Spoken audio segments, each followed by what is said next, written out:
తెలంగాణ ప్రభుత్వం ఇవాళ భారీ బడ్జెట్ ను ప్రవేశపెట్టేందుకు సిద్ధమైంది. 2025-26 ఆర్థిక సంవత్సరానికి గాను 3.30 లక్షల కోట్లతో బడ్జెట్ రూపొందించినట్టు తెలుస్తోంది. ఓవైపు అభివృద్ధి, మరోవైపు సంక్షేమమే లక్ష్యంగా బడ్జెట్ రూపకల్పన జరగనున్న టాక్ వినిపిస్తోంది. మరి బడ్జెట్ తో రాష్ట్ర ప్రజలను రేవంత్ సర్కార్ మెప్పిస్తుందా? ఏ శాఖలకు ఎన్ని కోట్లు కేటాయిస్తారు? 6 గ్యారంటీలకు ఎంత అనౌన్స్ చేస్తారు? ఆదాయాల అంచనాలు ఎలా ఉండబోతున్నాయి అని ఇప్పటికే ఈ అంశాలపై బడ్జెట్పై ఆసక్తి పెంచాయి.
కాంగ్రెస్ ప్రభుత్వం రెండో బడ్జెట్ ను ప్రవేశపెట్టేందుకు సర్వం సిద్ధమైంది. ఈసారి సుమారు 3.30 లక్షల కోట్లతో బట్టి బడ్జెట్ ను ప్రవేశపెట్టనున్నట్లు తెలుస్తోంది.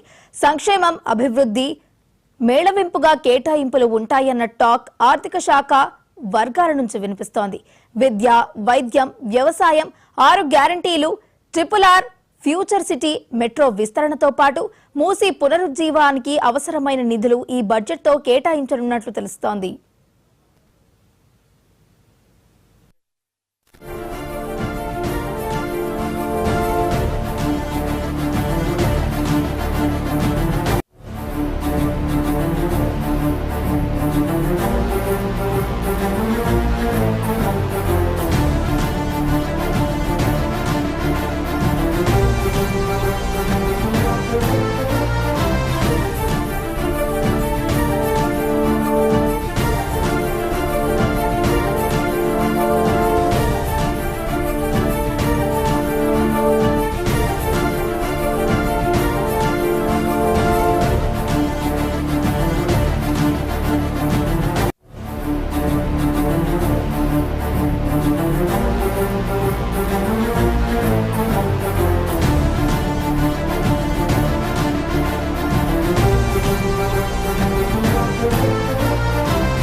తెలంగాణ ప్రభుత్వం ఇవాళ భారీ బడ్జెట్ ను ప్రవేశపెట్టేందుకు సిద్ధమైనట్టు తెలుస్తోంది. 2025 అలాగే 26 ఆర్థిక సంవత్సరానికి గాను 3.30 లక్షల కోట్లతో అయితే బడ్జెట్ ను రూపొందించారు. మరి ఇదే అంశానికి సంబంధించి మరింత సమాచారాన్ని మా స్పెషల్ కరెస్పాండెంట్ శ్రీకాంత్ లైవ్ లో అందించడానికి సిద్ధంగా ఉన్నారు. శ్రీకాంత్, చెప్పండి. వైష్ణవి, కొద్దిసేపు క్రితమే ఈ కేబినెట్ సమావేశం ప్రారంభమైంది. ముఖ్యమంత్రి రేవంత్ రెడ్డి అధ్యక్షతన ఈ సంవత్సరం 2025-26 సంబంధించిన వార్షిక బడ్జెట్ కు కేబినెట్ ఆమోదం తెలిపనుంది. దాని తర్వాత ఇటు అసెంబ్లీలో శాసనసభలో డిప్యూటీ సీఎం ఆర్థిక శాఖ మంత్రి బట్టి విక్రమార్క ఇటు శాసనసభలో బడ్జెట్ ప్రవేశపెట్టబోతున్నారు. 11 గంటలకు ఈ కార్యక్రమం ప్రారంభం కాబోతుంది. ఇటు శాసన మండలిలో మంత్రి Sridhar Babu, legislative affairs minister Sridhar Babu ఇటు శాసన మండలిలో ప్రవేశపెట్టబోతున్నారు. ఈసారి బడ్జెట్ అంచనాలు మాత్రం భారీగానే ఉన్నాయి. ఎందుకంటే గత వార్షిక బడ్జెట్ కాంగ్రెస్ ప్రభుత్వం ఏర్పడిన తర్వాత పార్లమెంట్ ఎలక్షన్స్ వచ్చిన నేపథ్యంలో గతంలో ఓట్ ఆన్ అకౌంట్ బడ్జెట్ ప్రవేశపెట్టారు. ఆ తర్వాత జూలైలో ఇటు పూర్తిస్థాయి బడ్జెట్ ప్రవేశపెట్టారు 9 నెలలకు గాను.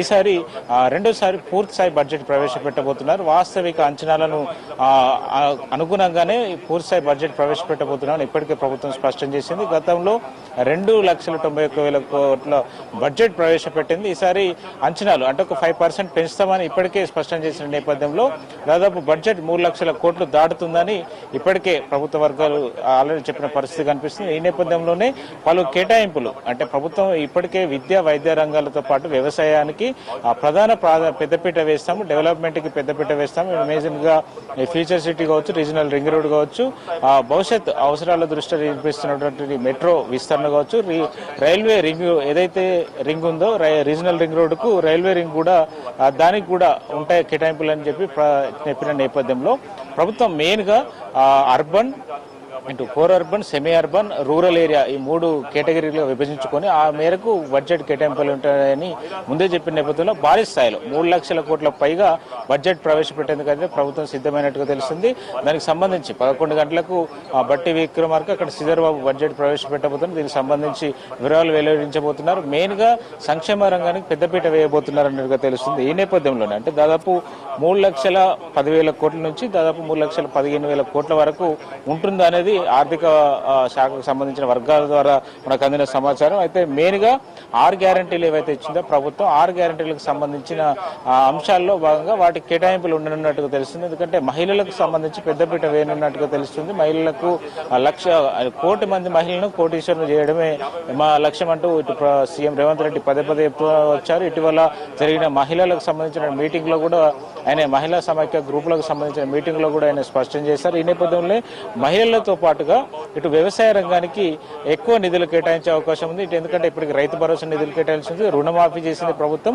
ఆ మిగిలిపోయిన రుణమాఫీ కూడా ఏదైతే కొన్ని బకాయిలు పేరు ఉన్నాయి వాటిని క్లియర్ చేస్తామని కూడా ప్రభుత్వం చెప్తున్న నేపథ్యంలో దానికి సంబంధించిన అంశానికి ఒక క్లారిటీ ఇచ్చే అవకాశం కనిపిస్తుంది. 2 లక్షల పైన ఉన్నరైతులకు ఒక ఆశాకరమైన విధంగా ప్రభుత్వం అయితే ప్రకటించే విధంగా కనిపిస్తుంది. దీంతో పాటుగా మెయిన్ గా మూసీ రివర్ ఫ్రంట్ ఇటు ఇప్పటికే బాపు ఘాట్ వరకు డెవలప్ చేయాలని ఏదైతే ప్రభుత్వం నిర్ణయించిందో దాదాపు 11.5 కిలోమీటర్లు. దీన్ని మొదటి విడతగా ఇటు 2 రివర్లు ఒక చేట కలిసే ప్రాంతంలో ఇటు హిమాయత్ సాగర్ నుంచి కావచ్చు, ఇటు అటు ఉస్మాన్ సాగర్ నుంచి కావచ్చు వచ్చే ప్రాంతం ఏదైతుందో బాపు ఘాట్ వరకు దీన్ని డెవలప్మెంట్ చేయాలని చెప్పి అయితే ప్రభుత్వం భావిస్తుంది.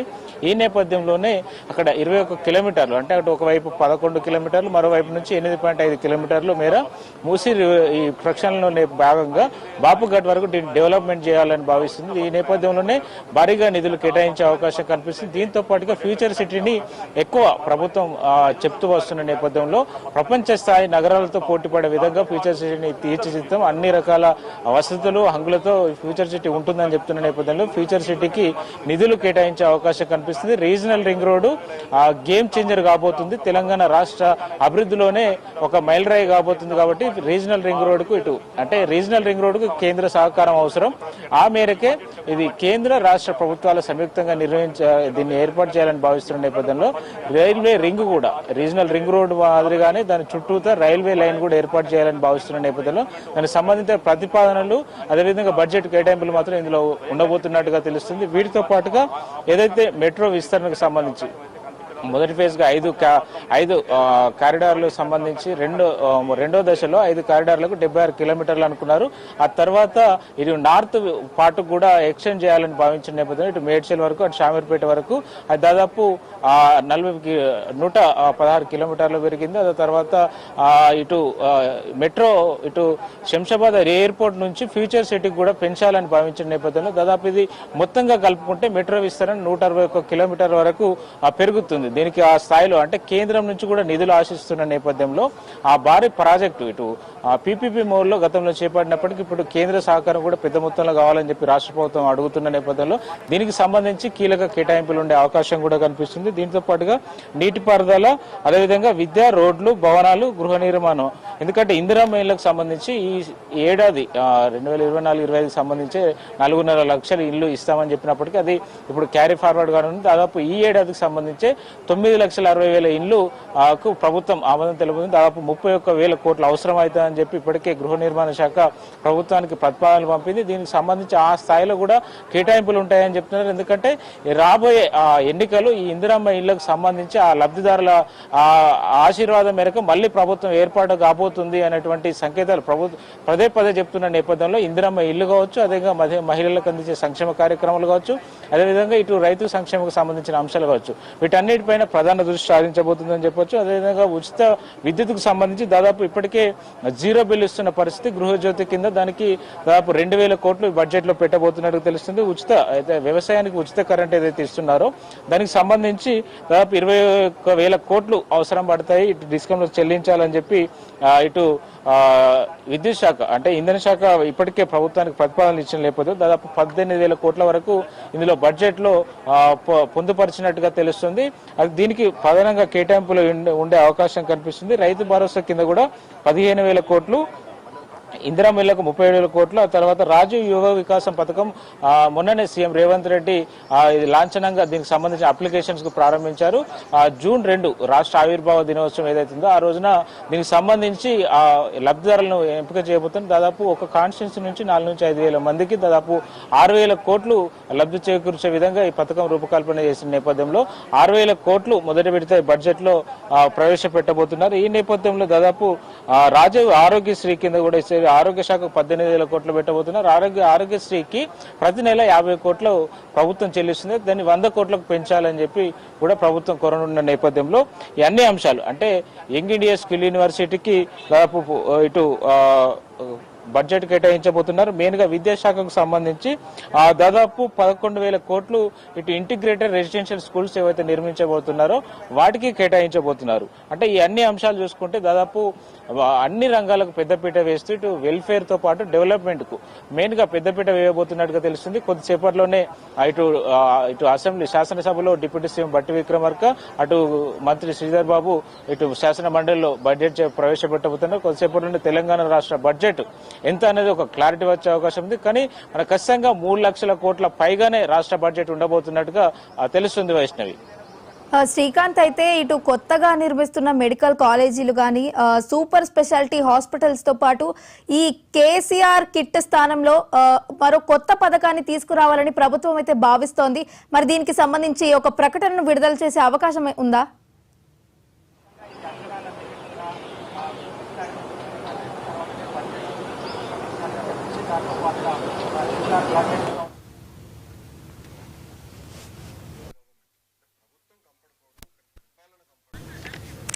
Right, thank you Srikanth.